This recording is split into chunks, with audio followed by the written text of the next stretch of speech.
Breaking news చూస్తున్నాం. ధర్మస్థలలో దర్యాప్తుకు భారీగా ఖర్చు అవుతోంది. 7 రోజులుగా రోజుకు ₹1,50,000 ఖర్చు పెట్టిన పరిస్థితుంది.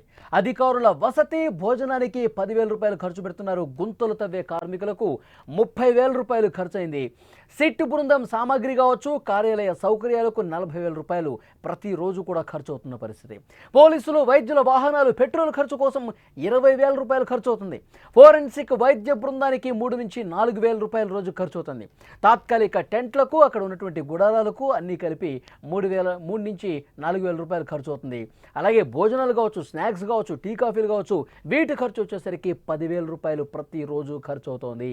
సో ధర్మస్థల మిస్టరీని ఛేదించేందుకు సిట్ బృందం తీవ్రంగా కసరత్తు చేస్తోంది, కృషి చేస్తోంది. అక్కడ తవ్వకాలు చేస్తూ ఉన్నారు. ఫిర్యాదు చేసినటువంటి వ్యక్తి మాటలు నిజమా కాదా అని కనుగొనేందుకు వారం రోజులుగా తవ్వకాలు చేస్తానే ఉన్నారు. జూలై 28వ తారీఖు నుంచి ధర్మస్థలలో అతడు సూచించిన ప్రాంతాల్లో తవ్వకాలు జరుగుతున్నాయి. ఒకవైపు తవ్వకాలు చేస్తుండగానే మరోవైపు దొరికిన ఆనవాళ్లను విశ్లేషిస్తున్నారు. ఎలాగైనా ధర్మస్థల రహస్యాన్ని బయట పెట్టేందుకు ప్రయత్నం చేస్తున్నారు. అధికారుల బృందం తీవ్రంగా కృషి చేస్తుంది. అయితే మొదటి రోజు 28వ తారీఖు నుంచి ఈ తవ్వకాలు జరుపుతున్న రోజు నుంచి కూడా ఖర్చు కూడా భారీగా తడిసి మోపిడవుతున్న పరిస్థితుంది. ప్రతిరోజు కూడా ఖర్చు విపరీతంగా జరుగుతోంది. ₹1,50,000 వరకు ఖర్చు పెడుతున్నటువంటి పరిస్థితి ఉంది. అక్కడ ఉన్నటువంటి అధికారులు కావచ్చు, అక్కడ కార్మికులు కావచ్చు, విపరీతంగా ఖర్చు పెట్టాల్సిన పరిస్థితి ఉంది. ప్రతిరోజు 29 మందితో కూడినటువంటి బృందం పనిచేస్తోంది. వారం రోజులుగా నేత్రావతి నది ఒడ్డున తవ్వకాలు చేస్తున్నారు. వారి రోజువారీ ఖర్చు భారీగా ఉందనే వార్త ఇప్పుడు ఆసక్తిని రేపుతున్న పరిస్థితి ఉంది. అసలు ఎంతమందికి ఎవరెవరికి ఏ ఖర్చు పెడుతున్నారనేది కూడా ఒక్కసారి మీకు ఎక్స్ప్లెయిన్ చేసే ప్రయత్నం చేస్తాం.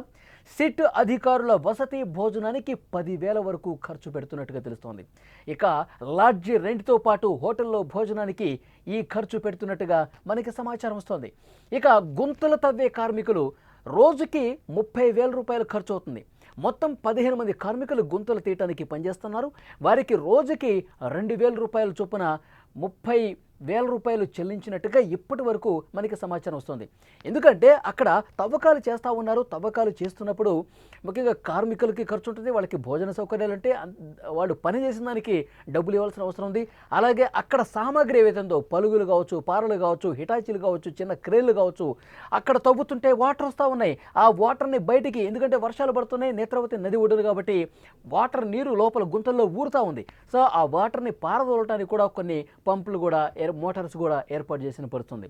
సో ఈ యంత్ర సామాగ్రి అలాగే కార్మికులు వీటి ఖర్చు కూడా దాదాపు ₹30,000 అవుతుంది ప్రతిరోజు. ఇక సిట్ బృందం 3 ప్రింటర్లు వాడుతోంది, 5 కంప్యూటర్లు వాడుతూ ఉన్నారు. ఎందుకంటే ఎప్పటికప్పుడు డీటెయిల్స్ కంప్యూటరైజ్ చేయాల్సిన అవసరం ఉంది. ఎప్పటికప్పుడు వాళ్ళకి దొరికినటువంటి విషయాలు, తవ్వుతున్నటువంటి విషయానికి సంబంధించి ఆ వివరాలన్నీ కూడా పొందుపరచడానికి వాడుతూ ఉన్నారు. ఇతర సామాగ్రి అన్నీ కలిపి కార్యాలయ సౌకర్యాల కోసం ₹40,000 వరకు ఖర్చు అవుతున్నట్టుగా తెలుస్తోంది.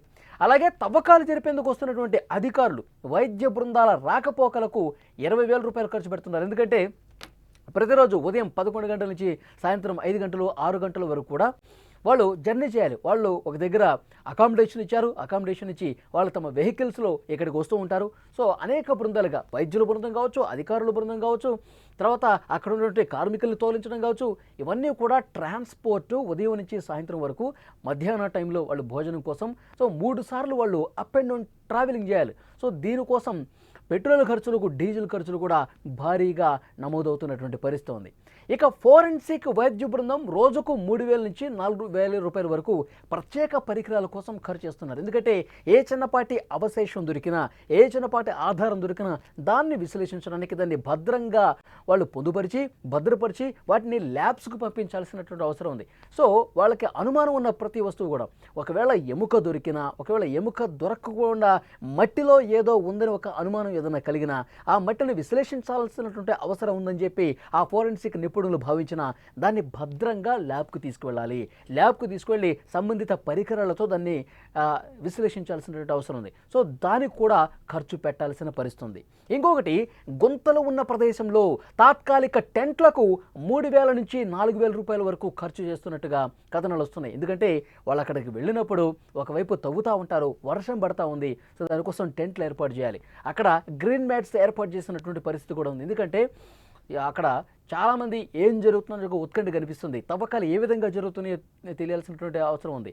సో ఆ తవ్వకాలు జరుపుతున్నప్పుడు, మట్టి అంతా తీస్తున్నప్పుడు అక్కడ అధికారుల బృందం కూర్చోటానికి కావచ్చు, టెంట్లు ఏర్పాటు చేయడం కావచ్చు, వర్షం పడుతుంది కాబట్టి తగు చర్యలు తీసుకోవాలి కాబట్టి అందుకు తగ్గ కనీస అవసరాలు ఏవైతే ఉన్నాయో వాటి కోసం ఖర్చు పెడుతున్నటువంటి పరిస్థితి ఉంది. ఇక ఈ బృందం 3 పూట్ల భోజనాలు, స్నాక్స్ కోసం ప్రతిరోజు కూడా ఉదయం టిఫిన్ దగ్గర నుంచి మధ్యాహ్నం లంచ్ కావచ్చు, ఈవినింగ్ స్నాక్స్ కావచ్చు, అలాగే టీ కాఫీలు కావచ్చు, వీటన్నిటి ఖర్చు ప్రతిరోజు 10,000 రూపాయలుగా కనిపిస్తోంది. సో 28వ తారీఖు ప్రారంభమయ్యాయి తవ్వకాలు. ఈ వారం రోజుల పాటు తవ్వకాలు చేస్తుంటే కేవలం 10 స్పాట్లో తవ్వకాలు చేస్తే ఆ పారిశుద్ధ్య కార్మికుడు ఎక్కడైతే గుర్తింపు చేశాడో ఇక్కడ నేను పాతిపెట్టానని చెప్పి ఆ మార్కింగ్స్ 13 చోట్ల పెడితే 10 చోట్ల ఈ వారం రోజుల వ్యవధిలో కంప్లీట్ అయినటువంటి పరిస్థితి. మరి ఈ 10 చోట్ల తవ్వితే కేవలం 6వ స్థానంలో మాత్రమే, ఆ స్పాట్లో మాత్రమే 25 ఎముకలు బయటపడ్డాయి. మిగతా ఎక్కడ కూడా మానవ అవశేషాలు బయటపడలేదని చెప్పి ఇప్పటివరకు మనకు అందుతున్న సమాచారం. సో అందుకు తగ్గట్టుగా ఇప్పుడు ఈరోజు కూడా 11, 12, 13 ఈ 3 స్థానాల్లో తవ్వకాలు జరుగుతున్నాయి. సో ఇప్పటి వరకు ఆయన ఖర్చు ప్రతిరోజు ఖర్చు 1,50,000 రూపాయల వరకు దాదాపు అయినట్టుగా తెలుస్తుంది.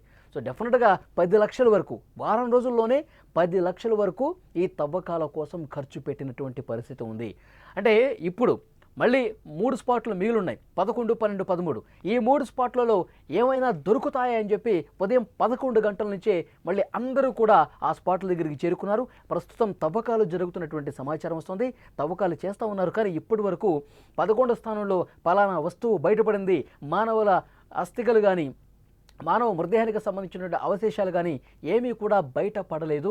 మనకి అక్కడి నుంచి లైవ్ ఇన్ఫర్మేషన్ వస్తుంది. ఇప్పటి వరకు ఎలాంటి బయటపడ్డ సమాచారం లేదు.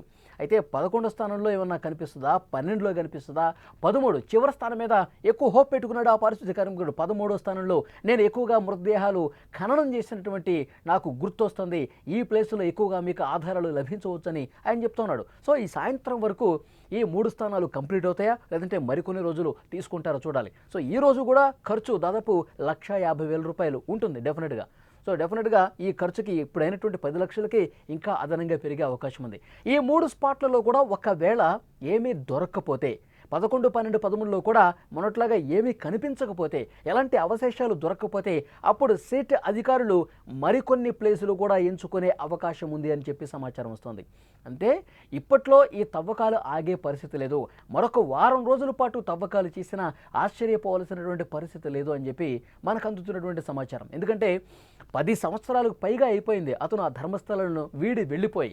ఇప్పుడు అతను అవన్నీ గుర్తుపట్టడం కొంత ఇబ్బందికర పరిస్థితి. ఎందుకంటే అప్పటికి చాలా వరకు చెట్లు మొలుచుంటాయి, అటవీ ప్రాంతం కాబట్టి విపరీతంగా చెట్లు అక్కడ మొలుచుంటాయి కాబట్టి ఎగ్జాక్ట్గా ప్లేస్ని అక్కడ కనిపెట్టడం అనేది అంత ఈజీ కాదు, అంత ఆషామాషి విషయం కాదు. సో డెఫినెట్గా అందాజుగా చెప్తుండొచ్చు. కానీ కొంచెం ప్లేసులు మారినాయి అనుకోండి, కొన్ని మీటర్స్ దూరం ఉందనుకోండి, అక్కడ తవ్వాల్సిన చోట తవ్వకుండా కొద్దిగా దూరంలో తవ్వారనుకోండి, అక్కడేం కనిపించదు. సో అందుకు ఇంకా అతన్ని గుర్తు తెచ్చుకోమని చెప్తున్నారు. ఇంకా ఎక్కడ తవ్వారో ఒక్కసారి మళ్ళీ జ్ఞాపకం తెచ్చుకోమని చెప్తున్నారు. మరికొన్ని ప్లేసులు కూడా గుర్తించే అవకాశం ఉంది. ఈ పారిశుద్ధ్య కార్మికుడితో పాటు ఇప్పుడు జయంత్ టీ అనే ఆర్టీఐ కార్యకర్త కూడా పోలీసుల ముందుకు వచ్చారు. నేను ఒక బాలికని ఆ మృతదేహాన్ని ఖననం చేస్తున్నట్టుగా నేను లైవ్లో చూశానని చెప్పి జయంత్ టీ అనే వ్యక్తి చెప్తా ఉన్నాడు. సో కొన్ని సాక్ష్యాలు కూడా పోలీసులకు ఇచ్చినట్టుగా తెలుస్తుంది. సో మీరు ఆ ప్లేస్ని గుర్తుపడితే కనుక, ఎక్కడ ఖననం చేస్తున్నారో ఆ బాలికని మీకు గుర్తుంటే కనుక ఆ ప్లేస్ కూడా చెప్పండి, అక్కడ కూడా మేము తవ్వుతామని చెప్పి సిట్ అధికారుల నుంచి అతనికి సమాధానం వచ్చినట్టుగా తెలుస్తుంది. సో డెఫినెట్గా ఈ పారిశుద్ధ్య కార్మికుడు చెప్పే మిగతా ప్లేసులు కావచ్చు, ఈ జయంత్ టీ అనే వ్యక్తి ఆర్టీఐ కార్యకర్త లేటెస్ట్గా ఇచ్చినటువంటి ఇన్ఫర్మేషన్ ఆధారంగా మరికొన్ని ప్లేసెస్లో తవ్వకాలు జరిపే అవకాశం చాలా స్పష్టంగా కనిపిస్తుంది. మరొక వారం రోజుల పాటు ఈ తవ్వకాలు ఉండే అవకాశం ఉన్నట్టుగా తెలుస్తుంది డెఫినెట్గా. ఎందుకంటే సిట్ అధికారులు చాలా సీరియస్గా ఇన్వెస్టిగేట్ చేస్తూ ఉన్నారు. ఇది దేశాన్ని ఒక కుదిపినటువంటి అంశం కాబట్టి డెఫినెట్గా మరికొన్ని రోజుల పాటు ఈ తవ్వకాలు జరిగే అవకాశం ఉందని తెలుస్తుంది. మరి ఇప్పటికే వారం రోజులకే 10 లక్షల వరకు ఖర్చు అయితే మరొక వారం రోజుల పాటు తవ్వకాలు చేస్తే మాత్రం ఇంకొక 10 లక్షలు అదనపు ఖర్చు అయ్యే అవకాశం ఉంది. దాదాపు 20 నుంచి 25 లక్షల వరకు కేవలం తవ్వకాల కోసమే, ఆధారాలు సంపాదించడం కోసమే సిట్ అధికారులకు ఖర్చు అయ్యే అవకాశం చాలా స్పష్టంగా ఇక్కడ కనిపిస్తోంది.